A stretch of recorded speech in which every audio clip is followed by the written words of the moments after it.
আমার শাশুড়ি মা একটা ছোট্ট মতো কৌটো এনে আমার হাতে দিয়ে বলল, বৌমা, এর মধ্যে একটা নাকছাবি রয়েছে, হিরে বসানো। এটা আমার খুব পছন্দের একটা নাকছাবি ছিল। তোমার শ্বশুর মশাই চলে যাওয়ার পর থেকে এই নাকছাবিটা আমি খুলে রেখেছি, একেবারে ঘষে মেজে পরিষ্কার করে রেখেছি। তুমি দেখে নাও। এই নাকছাবিটা কিন্তু তুমি কাউকে কোনোদিনও দিও না। এটা আমার খুব পছন্দের। পড়তে পারবো না বলে নিজের কাছে আর রেখে দিলাম না। তুমি আমার একমাত্র বৌমা, তাই তোমার কাছে দেওয়াটা আমার জরুরি বলে মনে হয়েছে।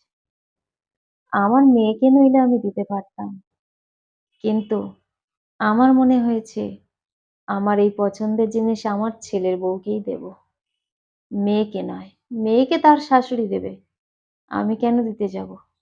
অন্য অনেক কিছু আছে, সেগুলো তোমাদের মধ্যে ভাগাভাগি করে দেব, কিন্তু আমার এই পছন্দের নাকছাবিটা, এটা আমি আমার মেয়েকে দেব না। এটা তোমার কাছেই থাকবে, বংশ পরম্পরায় যেন এটা থাকে। আমার নাতির যখন বিয়ে হবে, মানে তোমার ছেলের, তখন তার বউকে তুমি দিও।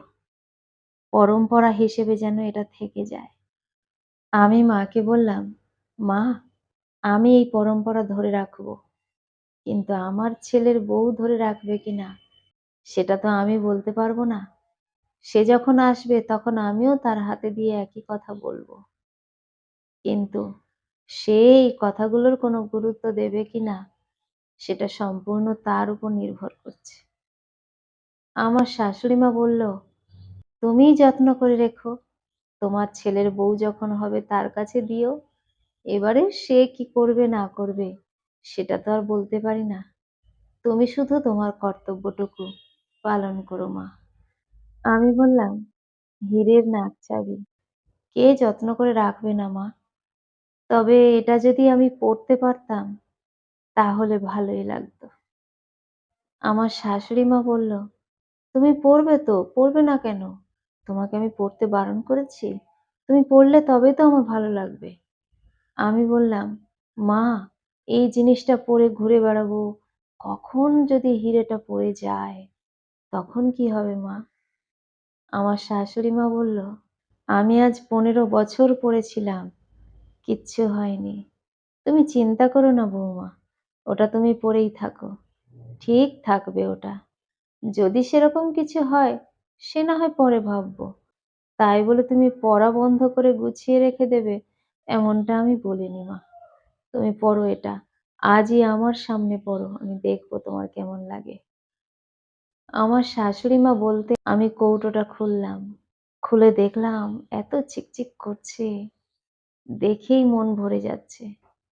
সেই নাকছাবি আমি পড়লাম, পড়ার পর নিজেকে চিনতে পারছি না, এত সুন্দর লাগছে। আমার শাশুড়ি মা আমার মুখে হাত দিয়ে বলল, বাহ, কি সুন্দর মানিয়েছে তোমার মুখে, এত সুন্দর লাগছে যে আমি বলে বোঝাতে পারবো না। আমার শাশুড়ি মাকে আমি বললাম, মা, এত সুন্দর লাগার কারণ হলো এটা হিরে, তাই জন্য এত সুন্দর লাগছে, এতে আমার কোনো ক্রেডিট নেই। আমার শাশুড়ি মা বলল, তোমার মুখটাও এত সুন্দর, তার জন্য আরো বেশি মানিয়েছে। আমি লজ্জায় আর কোনো কথা বলতে পারলাম না। সঙ্গে সঙ্গে কথা ঘুরিয়ে দেওয়ার জন্য মাকে বললাম, মা, আপনি বসুন, আমি চা করে নিয়ে যাচ্ছি, আপনার চা খাওয়ার সময় হয়ে গেছে। আমার শাশুড়ি মা বলল, হ্যাঁ মা, আমি আমার ঘরে গেলাম, তুমি একটু চা করে নিয়ে এসো। আমি, আমার শাশুড়ি, আমার স্বামী আর আমার 3 মাসের একটা ছোট্ট ছেলে সন্তান, এই আমাদের পরিবার। এই পরিবারটাকে নিয়ে আমরা সবাই খুব ভালো আছি, খুব খুশি আছি। আমার শাশুড়ি মায়ের মতো এমন ভালো মানুষ আমি কোথাও দেখিনি। কারণ উনি সবসময় ওনার মেয়ের থেকে আমার গুরুত্ব বেশি দিয়ে এসেছেন।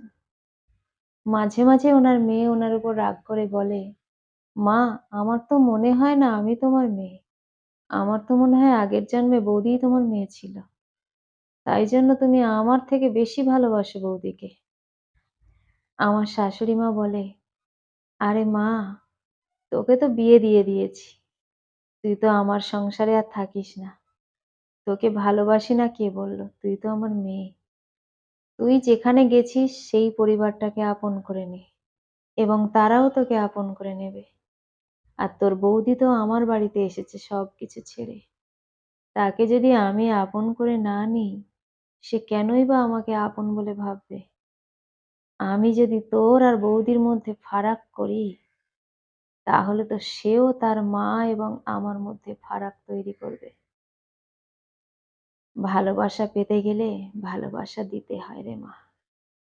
আমি যদি তোর বৌদিকে ছেড়ে তোকে বেশি প্রায়োরিটি দিই, তোকে নিয়ে বেশি কথা বলি, বেশি ভালোবাসা দেখাই, তোর বৌদির সেটা কিন্তু ভালো লাগবে না।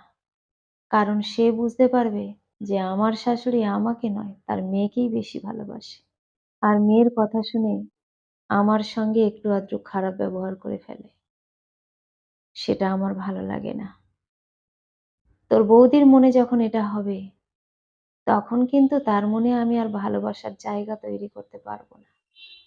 তাই তার মনে আমার প্রতি ভালোবাসা যদি তৈরি করতে চাই, আগে আমাকে এগিয়ে যেতে হবে।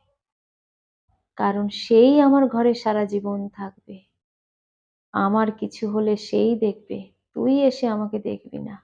আমার অসুখ হলে মাথা ধুয়ে দেওয়া, চান করিয়ে দেওয়া, খাইয়ে দেওয়া, জামাকাপড় ধুয়ে দেওয়া সবকিছুই তো তোর বৌদিই করে।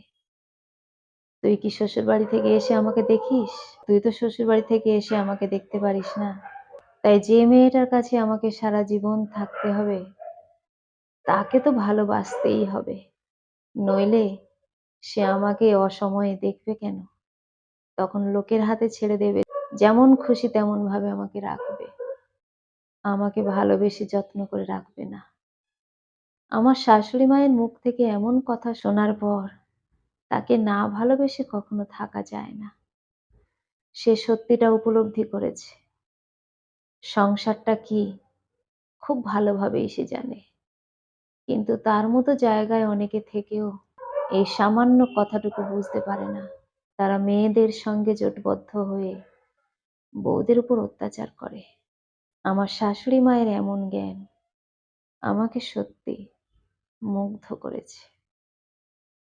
কলমে ও কণ্ঠে সোমা।